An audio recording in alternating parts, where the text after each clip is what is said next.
where can I find this hidden gem that will be listed at an auction as a record selling price for South African wine? Do you love drinking wine, but feel you don't have enough knowledge to graduate from casual purchaser to wine collector? Welcome to Season 2 of Wine in Focus, an Investec Focus radio podcast series designed to elevate your appreciation of South Africa's world-class wines. As proud sponsor of the Investec Trophy Wine Show, Investec is dedicated to showcasing the quality, potential, and global competitiveness of our local wine industry. This podcast was recorded just days after devastating storms hit the Cape Winelands. But behind every bottle is an industry built on resilience. As rebuilding efforts continue, a reminder to our listeners that supporting South African viticulture and the people behind it matter more now than ever. I'm your new host, Palesa Mapheelle, a marketer at Investec and co-founder of Wineish, a marketing and experiences platform for all South Africans. In this episode, we'll be exploring fine wine collecting. What do experienced buyers look for? And what are the pros and cons of holding on to wine as an asset? Joining me today is Wikus head sommelier at Marble in Cape Town. Wikus works closely with some of the country's most discerning wine buyers and collectors, curating wine lists that balance quality, rarity, and experience. Also joining us is Roy from Investec Wealth and Investment International. Roy is a wealth manager with a deep personal passion for wine, and in our previous series, he helped us unpack how wine fits into an investment portfolio. If you're interested in catching up on that episode, please click on the link in the show notes. Today, we build on that thinking and explore how that translates into building a collection over time. Welcome to you both, and thank you for joining us. Thank you so much. Wikus, you're surrounded by exceptional wines, and you make a living from sharing your passion and knowledge of those wines. But where did it all start for you? Was it a moment, an experience? Please share a little bit about that. It definitely goes back a few years. I worked at Forum Harmony and Roots. That's where my first job was. And I actually worked at the front desk as a receptionist, checking rooms and checking in people because I have a love for serving people. And the one day the chef asked me if I would like to sit in a wine tasting. And I said, well, I've never been in a wine tasting. My parents grew up drinking wine, but it wasn't anything fancy.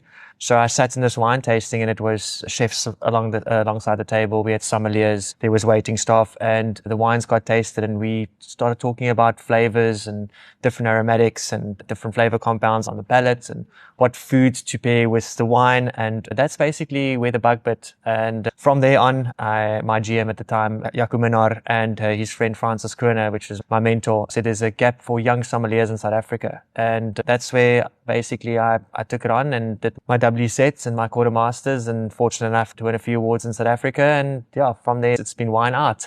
Fabulous, fabulous. You certainly earned your stripes. Thank you so much. Roy, you're not new to Wine in Focus, but for the benefit of our new viewers, I'd like to just touch on where it all began for you. What was the turning point to it move from interest to something you started taking more seriously?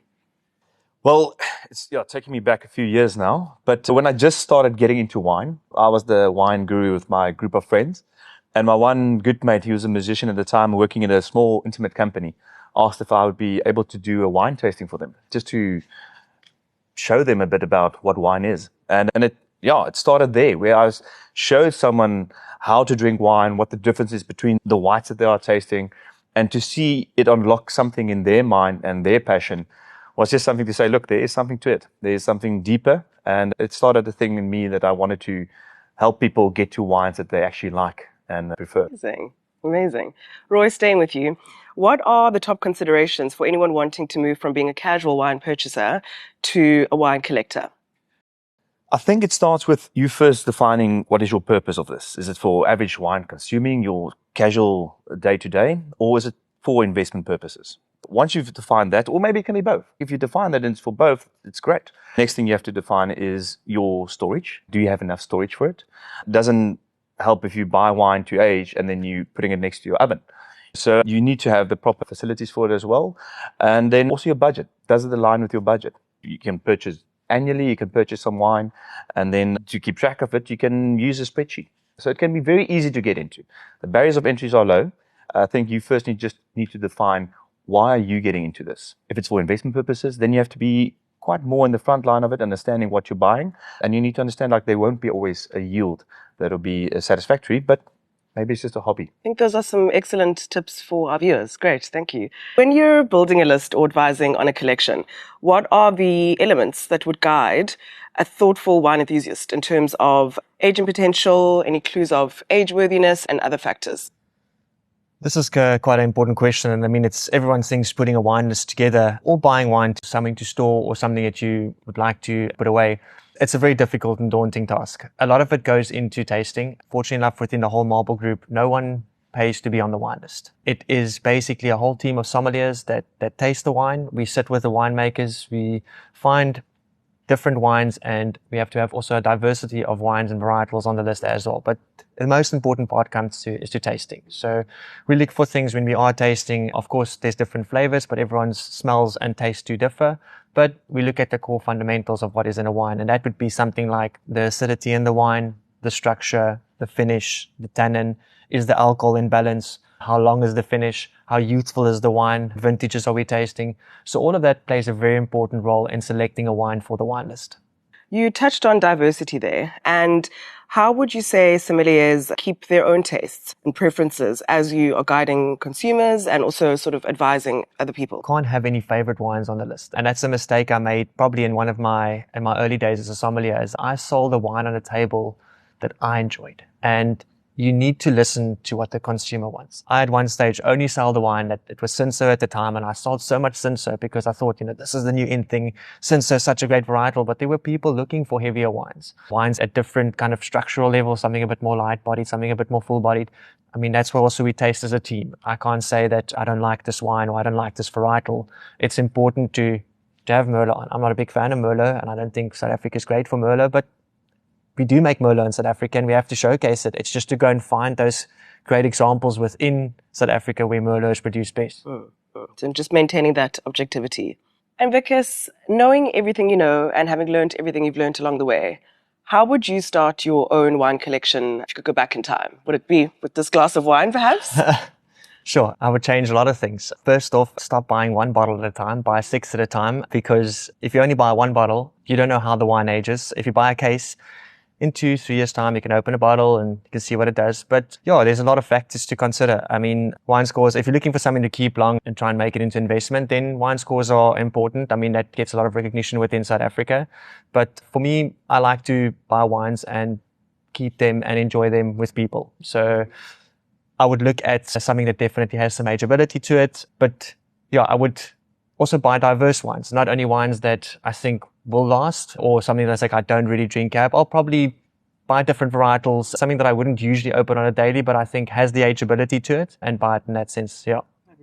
Roy, beyond the obvious considerations like insurance and storage, what are some considerations or risks that people don't fully appreciate when it comes to wine as an asset? Wine is an alternative asset class, like luxurious cars, Rolexes, and all those in art. So one needs to understand that there's a high risk to this asset class. So when you're looking at a full portfolio of investable assets, alternatives usually make about anything from 5 to 20% of your portfolio, depending on your risk tolerance. So within that 5 to 20%, you need to understand that there needs to be diversification within that as well. So from that 5 to 20%, even like 1% maybe into wine investments. High risk assets, so first diversify between that. Because of the high risk that one would have, like liquidity, there is a secondary market to sell your wine. It can either be within your friend group or at auctions. But if you're going to sell it at the latter, at auctions, you need to understand that auctions aren't every day. You have to wait until the auction is there. Your wine might not even be sold at the auction. And even if it's sold, another risk is the high commission. Some auction houses charge a lot of commission. Yes, you can negotiate the commission and value, but it will still have an effect on your yield. And then there's also time. Wine can age, and it can age beautifully, but there's also a time limit to that age. So once it's gone over its peak and there was an illiquid market, you couldn't sell it, then it's lost its value. So there's that risk as well from the other side, from the tail end. So there's a whole other bunch of risk associated to this. The reward can be rewarding, but you can also lose all of it.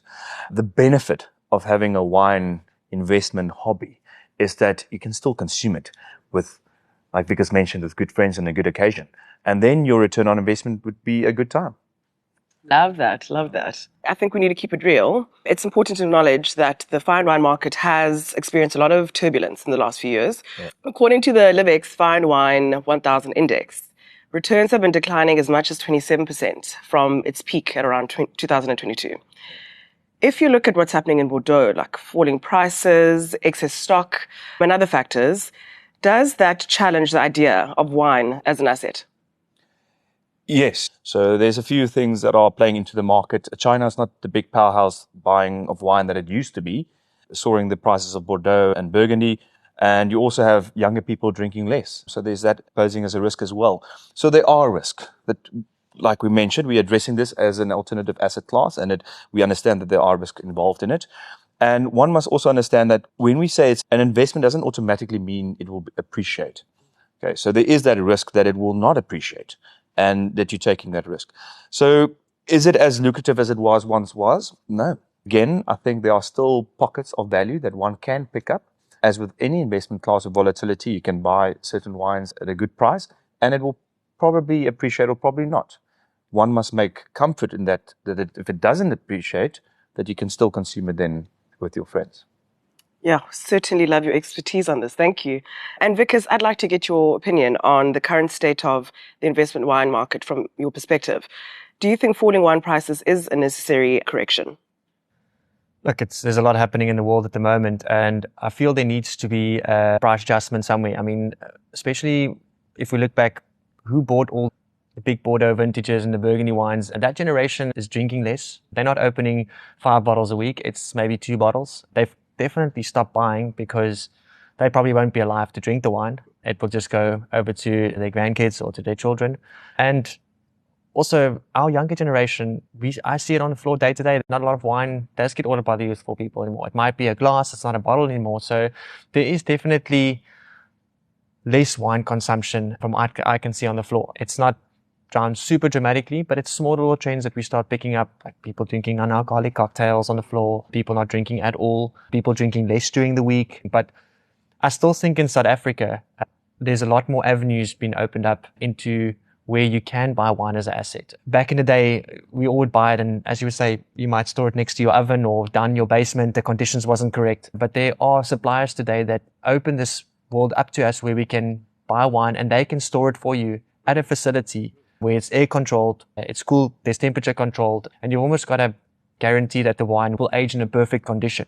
That opens the SA market a little bit. Globally, there's a lot going on, Burgundy vintages, climate change. I definitely think that people are not buying on Premier anymore. That sales has declined as well. I think from a price point of view as well, the younger crowd of today don't have the money to buy Bordeaux on Premier. It's just getting too expensive. So the price correction might be a positive, but I still feel in South Africa, if you buy clever and you store it at one of these beautiful warehouses that we have in Cape Town or in Johannesburg that can keep the wine for you, there is probably a chance that you can make a return on investment by popping that wine onto an auction, or there is a lot of secondary markets out there like a brokerage where I sometimes purchase wines off that you can still make a buck. And Wikus, for the benefit of our audience and viewers, could you tell us what En Premier means? So En Premier happens in Bordeaux in France. It's a big red wine growing wine region in the world.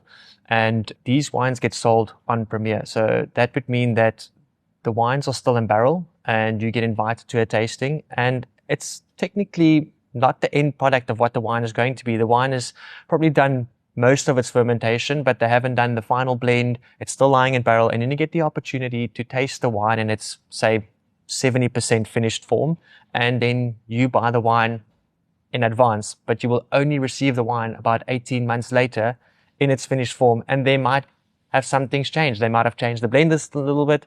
They might have been a delay in fermentation or whatever it could be.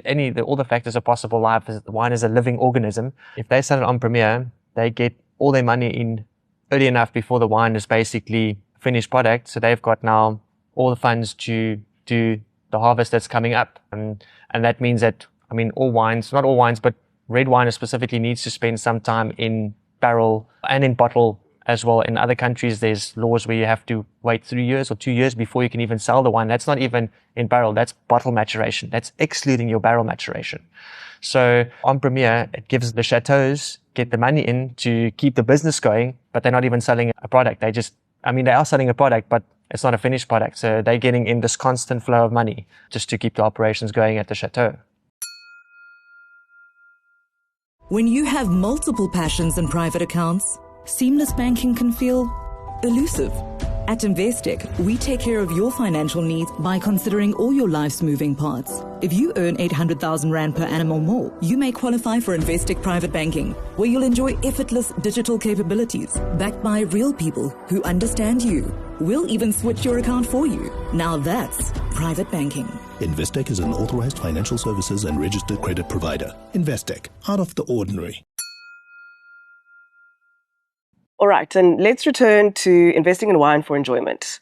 Wikus, are there regions, producers, or styles that you find yourself returning to at the moment where the quality and opportunity intersect?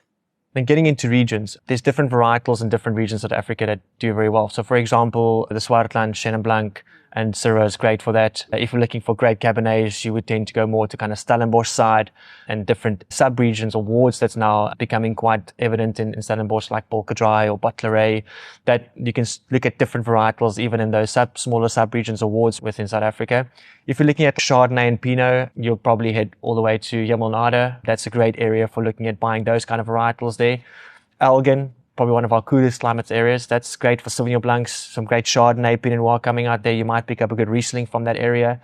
But that's kind of something I would look at. Vintages is also a factor to consider. To classify a good vintage for South Africa, yes, it could be a consensus among all the winemakers, but I don't think in a necessarily a bad vintage where there's a lot of rain. We've got so many different mountain ranges in South Africa and different smaller kind of subclimates that we can't just write off vintages. Like, for example, 2014, everyone said it was such a wet vintage. No one wanted to buy 14 to invest in. I've picked up some great 14s that, it might have rained a hell of a lot in Stellenbosch, but Swartland was dry, or, they bought the grapes in before the big rains come. They did an earlier pick. There's so many different characteristics that it's played. It's not like Burgundy, where Burgundy you can drive from the one side of Burgundy from the top to the bottom in one day. Yeah. And when it rains, 90% of Burgundy, everyone gets rain. And in South Africa, there's just so many different, as I say, microclimates or micro pockets that it might rain there, but not rain there. It's very interesting. And that's where also vintage is important, but don't write off the bad vintages.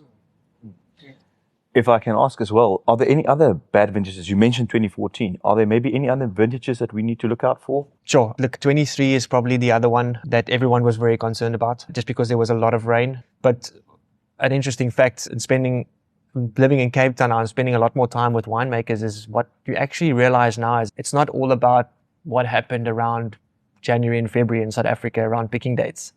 It's actually the winter before and the build-up to when the grapes were picked. What happened in that period of time? Roy, do you see South African wine as an undervalued opportunity, or is that a narrative that's overstated?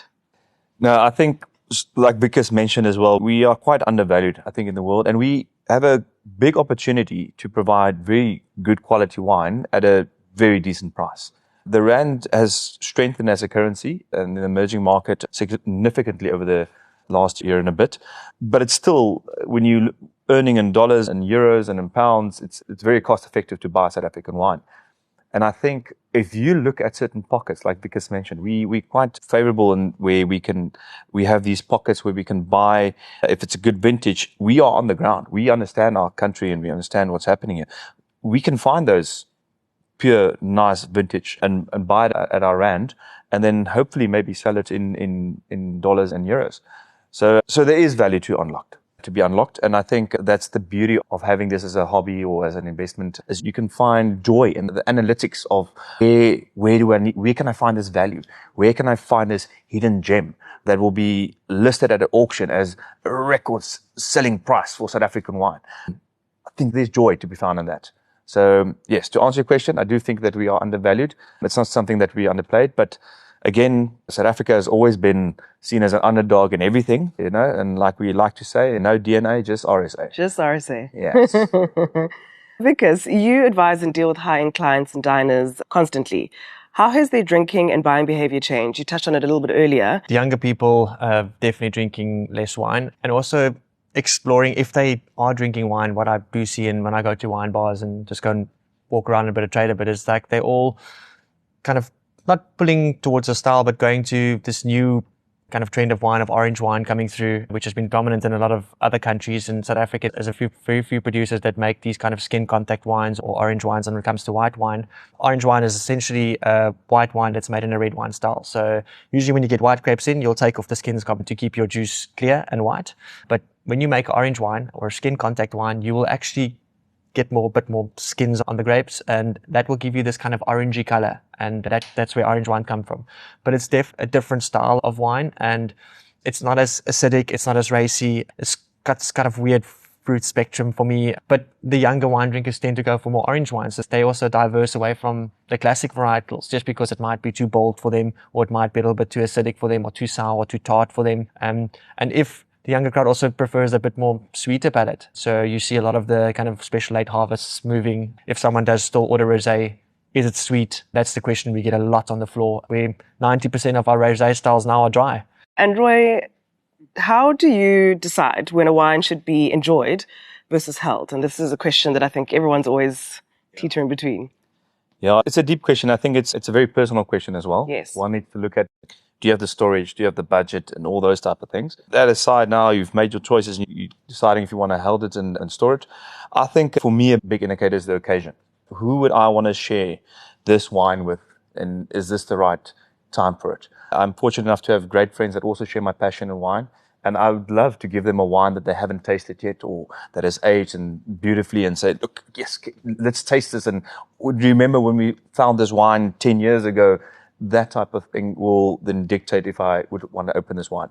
If it's just a casual braai on a Saturday, you just want to just enjoy a bit of vino, then you open something that you just recently bought and you don't have to worry about it being stored or aged. Yeah. So for me, a big indicator is the occasion. From an investment point of view, of course, you don't want to dive into your investment if it's purely for investment cases. I tend to buy wine more for my consumption and maybe a little bit of investment. Yeah. Fair. And I think we've spoken a lot about risks and challenges when it comes to collecting wine as an asset and even the outlook on South African wines. But is there one particular thing that you're very excited about in the future, or where South African wines are going? And Roy, we'll start with you. Yeah, I'm very excited of the wines that I have not yet to taste. Yes, we shared a quick conversation beforehand about a particular vineyard that's quite new on the market, and I absolutely adore their wine. And for me, it's like now getting into their vintages and tasting them over time. It's something that I'm excited for. And it's also something that I'm excited for, is to share that with other people and to share that passion. So 100% I'm excited for the wines to come, if I can say it like that. Good. Wikus? I'll probably 100% agree with Roy. If I look at my journey in the wine industry, if I would have tasted 10 years ago 10 wines, I probably only would have listed 3, 4. If I do a wine tasting today, out of 10 wines, probably list 8 or 9 of the wines. I think that in South Africa, wine has evolved tremendously in the last 10 years. And what the winemakers are doing and trying to express South Africa as a core for wine, everyone's moving away from 100% new oak. It's about expressing terroir, what grows in South Africa. And we get certain winemakers that are planting different varietals that's never planted here before, just because of the climate that we have. Yes, Chardonnay, Pinot Noir is great, but we don't have the same climate as Burgundy. Yes, the microclimate in Yamon works great for that. But think about varietals that don't need much rain or irrigation or things like that. Droughts that can handle high heat. And that's going to be the future for South Africa. And that's what excites me of also what's to come. And I think we're just at the tipping point of where South Africa wine is going to go. Absolutely. Absolutely. And as we near the end of what has been a fascinating discussion, I'd just like to ask you both a question that I like to ask all my guests, which is, please tell us about a wine moment that you will never forget. And Roy, should we start with you? Yeah, so let me tell you the story about how I got into wine from the very beginning. So when I was a very young lad at varsity, we didn't have money to buy wine, and I didn't do much drinking then. Yeah, not to contrary belief, but we had this opportunity where, as a bunch of I was in a resident at a certain university, and we had this opportunity where we brought wine, and the idea was to bring a bottle to drink with the lads and to store a bottle to age. We were students, we didn't have a lot of money, so we never stored any bottles, we just drank everything. And then the one particular evening, a lad brought a wine from his dad's cellar. And I still remember we drinking it out of residential sippy cups. And had one bottle of a very cheap red wine, and we poured one of his dad's bottles. We were like, oh, we're still joking, and we poured it in our cups, and we cheers, and we took a sip. And I still remember that when I took that first sip, I was like, what was I drinking the previous years? I was like, this is amazing. I need to understand, like, why is this tasting different than the previous red liquid beverage I had previously? I was deep diving into this and to understand, like, why. And that set my journey and passion for wine, like that particular moment. And till this day, I can't remember what wine it was, which haunts me. But I will always remember that moment that got me into wine. Tasting a beautiful bottle red out of a sippy cup at varsity. With mates. With mates. Good mates, yeah. I love it. And for you, Wikus? Sure. I can remember the first case of wine I bought, and I still actually have 2 bottles left of it, and it's on the contrary as Cinso. That shouldn't age that long. But I don't want to mention the wine farm's name, but the wine I was working at for Harmony and Roots, and I worked a lot with this wine on the pairing menu, and every time I tasted this wine, it had this cool story on the back about 2 older vineyards, Cinso, and how they've preserved it, and how false play played an influence. I don't want to give too much away, and I kept on telling that story to everyone. It was on the pairing menu, and as I said, the first day I got a good enough paycheck, I went into a liquor store. It was still somewhere in Blegaria, if I'm not mistaken, and I bought a case of this wine, and unfortunately still have 2 bottles left of that. But I think when I bought my first case of wine, I think that's when it's like you're buying your first tennis racket. You're in it for now. The bug's bitten. It's like buying a surfboard. There's no going back, and you're just riding out the wave now. Thank you so much for joining us for a wonderful conversation, and cheers. Thank you so much for having us. Yeah. Thank you. Cheers. Thank you. Cheers. Cheers. Thank you for listening or watching this episode of Wine in Focus, brought to you by Investec Focus Radio SA. You can find all episodes of this podcast series at investec.com/wineinfocus. If you enjoyed this episode, please rate it, comment, and forward it to your friends and colleagues. The views expressed are those of the contributors at the time of publication and do not necessarily represent the views of the firm and should not be taken as advice or recommendations. Investec Bank Limited, an authorized financial services provider and registered credit provider.